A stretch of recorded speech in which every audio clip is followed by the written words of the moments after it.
أم الكورة، الأم اللي بيشجع كورة، على أم ريال مدريد واليوم اللي الواحد يتفرج فيه على ريال مدريد. أدي خلص الماتش وريال مدريد خسرت من مانشستر سيتي 2-1 بأداء عرة، بأداء زبالة، بشوية لعيبة خشبات في الملعب. مش عايزين نغلط أكتر من كده، شوية خشب في الملعب بيعملوش أي حاجة، ما عندهمش أي تحمل مسؤولية. ومدرب على الخط خلاص اعتمد إن ده آخر ماتش ليه، قال لك أنا لا هلعب كورة يا معلم عمي ولا هقدم حاجة، وبص هتشوف أوحش حاجة أنت هتشوفها في حياتك. اتمنى تكون دي مرحله انتقاليه وخلاص، الماتش ده والفتره دي عدت بقى وخلاص، ونخلص من المرحله دي ونبدا بقى مرحله جديده. ريال مدريد يخسر من مانشستر سيتي 2-1 في ماتش عشمنا فيه قوي الشوط الاول، وحسينا فيه ان احنا نقدر نكسب ونقدر نعمل ماتش حلو، لكن خذلونا في الشوط الثاني بقرارات عجيبه ولعب عجيب واسلوب عجيب، ونهينا الماتش وخسرنا باداء عره في الشوط الثاني. لايك واشتراكك، والله بينا نبدأ نخطط. بسم الله الرحمن الرحيم. لو هنبدأ كده نتكلم على حاجة في الماتش، ونتكلم الماتش كله على بعضه زفت، الماتش كله على بعضه زفت، لعيبة زفت. فينيسيوس، بلينجهام، دول اكتر اتنين مستفزين في الملعب وكانوا مكرهين الواحد في حياته في الماتش. اقسم بالله الاتنين دول عيال مستفزة قوي ومش عارف بيلعب بيهم ليه. تشافي الونسو بدأ لك الماتش، لعب لك بالخط الدفاع بتاعه اسينسيو، روديجير، فالفيردي، كارياس. في الجون كورتوا. دخلنا على نص الملعب تشاوميني، سيبايوس، وبلينجهام. بتنجهام. نفضل نتكلم يا عم الراجل وحش، الراجل وحش يا عم، يحرق الاداره على يحرق القيمه بتاعته على يحرق ماليش دعوه، ليه دعوه بادائه. بتنجهام هيلعب ماشي. نطلع على الهجوم. جونزالو جارسيا، رودريجو، فينيسيوس جونيور، مستر فيني. مستر فيني، يا ريت يكون ده اخر ماتش ليك والغرفه دي هتتباع، يا ريت.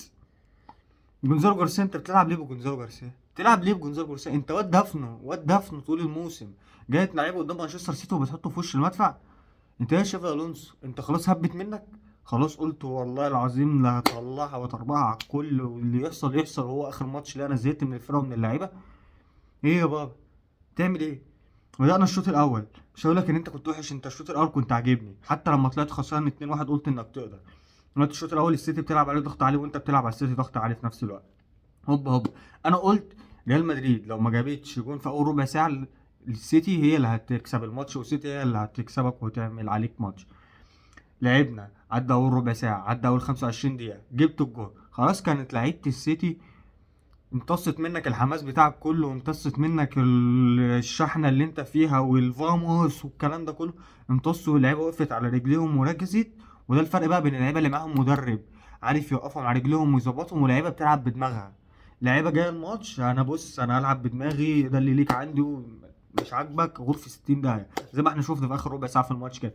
اللعيبه خلاص لعبوا كل واحد بدماغه، وكل واحد ما بقاش عارف هو بيلعب فين، وكله يلا نلعب نلعب نلعب وخلاص. لدرجه ان تشافي الونسو كان بيقدر اللعيبه اصلا، لدرجه ان هو في الدقيقه 70 تقريبا حط فينيسيوس على اليمين، اللي هو انت مش انت كنت بارد وبتبيض عليا طول فترتي، طب والله العظيم ده ارميك على اليمين في اكتر مكان انت بتكرهه في الملعب. لعيبه بتكره مدرب والمدرب كره اللعيبه، ويلا هوب هوب. حتى الراجل بقى بينزل بقى اللعيبه اللي ما ادهاش فرصه. اندريك، إيه العب يا ابراهيم دياز، يلا بينا يا رجاله نلعب وخلاص. ايه يا رجاله عايزين بلينجهام وبيدري، بلينجهام وجولر وابراهيم دياز واندريك في تشكيله، يلعبوا يلا. يلا يا رجاله، ولا فارق معاه اي حاجه، ولا فارق معايا اي حاجه، خلاص هي كده كده خربانه. هو الراجل رمى طوبته خلاص. لعبت يا معلم وجبت الجون الاول، ورودريجو جاب لك الجون الاول. رودريجو، ها رودريجو اللي انت راكنهولي على الدكه وبتلعب لي فيفينا حناكه بتاعك. رودريجو الراجل اللي هو عمال يتقال ده من اسوأ المهاجمين اللي دخلوا في تاريخ النادي ده، مش عارف ايه ده، بقاله 30 ماتش ما سجلش. اديك شفت رودريجو اهو. رودريجو لما بياخد فرصه تديله ثقه بتقول له العب قدام مانشستر سيتي اللي انت دايما خبير قدامه، شفت الراجل عمل لك ايه. احسن لعيب في الفرقه بلا منازع جنب كورتوا، وكورتوا كان يتفوق عليه شويه. كورتوا اقسم بالله في الماتش ده لولا الكور اللي شالها كان الريال طلع بالاربعه والخمسه. اقسم بالله كان الريال طلع خسران بشوارع رودريجو اسينسيو، دول بشوارع رودريجو اسينسيو. معانا شماعتين في الملعب وخلاص. رودريجو اسينسيو كل ما يشوف دوك يقول له يا عم عدي يا عم عدي، عدي يا عم انت مش غريب، عدي الدنيا مفتوحه هناك يا معلم، يلا يا كينج. انت عندك ماتش مع منتخب مصر في كاس العالم بنظبطك عشان انت هتلعب على محمد هاني، فانا لازم اخديك تاخد ثقه، لازم اديك ثقه عشان تلعب. يلا يا كينج العب يا كينج ورينا ادائك. هو ده شغلانه اسينسيو. مفيش، الواد ميت، الواد ميت وطالع من الماتش بعد ما طلع واسينسيو طلعه طالع لك على الكرسي زعلان ومتضايق وعامل لك كده اللي هو لا ده انا كان عندي كتير اقدمه، ده انا كنت اقدر اقدم كتير. تقدم ايه يا تقدم ايه يا انت خايب يا ولا روديجير؟ يا لهوي على روديجير، يا لهوي على روديجير واللي عمله فينا روديجير النهارده. ضربة الجزاء السبب فيها مالط في الدفاع، لا عارف ينقل اي حاجه ولا عارف يبقى اي حاجه، ولا حول ولا قوة الا بالله العلي العظيم، اقسم بالله لا حول ولا قوة الا بالله العلي العظيم من الفرقة دي. هوبا يا معلم تعبت، السيتي وقفت على رجليها، اديتك فرصتك وقالت لك حاول يلا تيكس تخطف وتوقعني نفسيا ومعنويا، انت لا وجبت جول متاخر. هما الرجاله في صرف دقيقتين ثلاثه اوريلي جاب لهم جول التعادل من ركنيه، هوبا انت كده كده دفاعك متلخبط اصلا حط لك التعادل. العب يا معلم. هل روديجير بخطأ غبي وغباء السنين ماسك لك في هالاند كده حضنه زي ما يكون ابنه وخد وقعه على الارض. الحكم قال له تعالى نر تعالى نر اطلع يلا خد لك على جنب يا خش يا كينج حط ضربة الجزاء. قام هالاند ما جلاش فيها وحط لك ضربة الجزاء وبقت 2-1 يا معلم. 2-1 يا معلم. السيتي وجوارديولا الصراحة عجبوني بعد كده.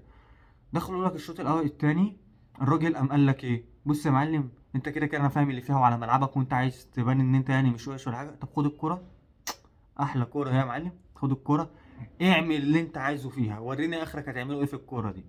اداك الكوره يا معلم والراجل من كتر ما هو مستهزأ بيك جالك في الدقيقه 70 طلع لك خط هجومه كله، طلع لك ريان شاركي وطلع لك في الفودن وطلع لك هالاند، نزل لك رايندرز ومرموش وسافينيو، والراجل قال لك يلا يلا من هنا ولا تعرف تعمل اي حاجه وسابك. وانت كل حاجه كل اللي انت بتعمله روح اللعيبه واخدين لك الكوره لفينيسيوس، يعني لو فينيسيوس واخد الكوره هوب يرفع ما تعديش، هوب احاول اعدي ما تعديش، هوب اعمل ايه طب احاول اباص ما تباصيش، طب اعمل ايه ما تعملش خد شنطتك وشوف لك اي عرض وغرفه 60 داهيه، شوف لك عرض غرفه 60 داهيه بلينجهام يلا يا رجاله ياخد الكوره يفضل يجري يجري يجري يجري يجري هيموت ويشوط يلاقي ما فيش فرصه شوط يجي يباصيها على اليمين ولا على الشمال يروح باصيها بأنتن طريقه تروح طالعه بره عادي ولا كأن حاجه حصلت. كارياس ده كان حالف لا ياخد النهارده طرد، والله كان حالف لا ياخد طرد.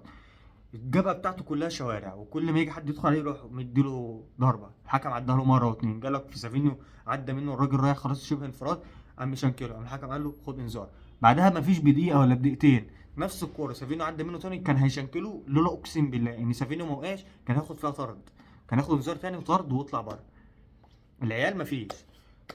نيجي لك بقى تشافي الونسو الشوط الثاني لا قالك بقى ان هو خسران والدنيا وحشه، قال لا لازم اتصرف، انزل يا جولر انزل يا ابراهيم دياز انزل يا اندريك يلا يلا يلا. هو ايه يا عم هو اي هوبا لا لا وخلاص، اي هوبا لا لا وخلاص واديك شو انت بتعمل ايه جولر وبلينجهام مش هنعيد ونزيد ما ينفعوش مع بعض يتحرقوا بقى خلاص احنا مش هنعيد ونزيد كتير، مش هنعيد ونزيد كتير. وجونزالو جارسيا اللي انت بتلعب بيه من اول ماتش اقسم بالله انا ما افتكر له باصه مش هقول لك شوطه باصه. وشفت اندريك اللي انت مقعده على الدكه طول الماتش وظالمه، شفت الواد عمل ايه؟ الواد اقسم بالله الريال عماله ترفع كور طول الماتش عماله ترفع كور مفيش كوره واحده حد منهم شاطها في الجول، مفيش غير الواد اندريك هي كوره واحده شاطها دي اخطر كوره الريال كله في الشوط الثاني، اما الواد حطها في العارضه وطلعت بره، دي اخطر كوره باللعيب اللي نزل لك بديل وحاول يعمل حاجه. بس هنقول يا ديك شايف برشلونه بالمشاكل اللي فيها مشاكل ماديه واصابات وي وي وي وي وي وتشوف برشلونه واقفه على رجليها ازاي عشان جابت مدرب يعرف يتعامل مع اللعيبه ويعرف يوقف اللعيبه. اللعيبه دي اللي مش عاجبه غرفه 60 داهيه هي خلاص مش هتوقف على لعيبه مش هتفضل اللعيبه على حد، وريتك حتى بتتنك وانت ليك معنى في الملعب، يعني مبابي لو اتنك اقول ماشي الراجل بيعمل حاجه، كريستيانو لما كان بيتنك كنت بقول ماشي بيعمل حاجه، انما انت بتعمل ايه؟ فينيسيوس ده بيعمل ايه؟ بلينجهام ده بيعمل ايه؟ تشاوميني ده بيعمل ايه؟ روديجير ده بيعمل ايه؟ ولا اي حاجه. والونسو ده بنسبه كبيره اخر ماتش ليه يا رب تكون بدايه جديده عشان خلاص هي قفلت خلاص. لو كده حاجه متنساش لايك والاشتراك ودي ربنا ياخدهم. السلام عليكم.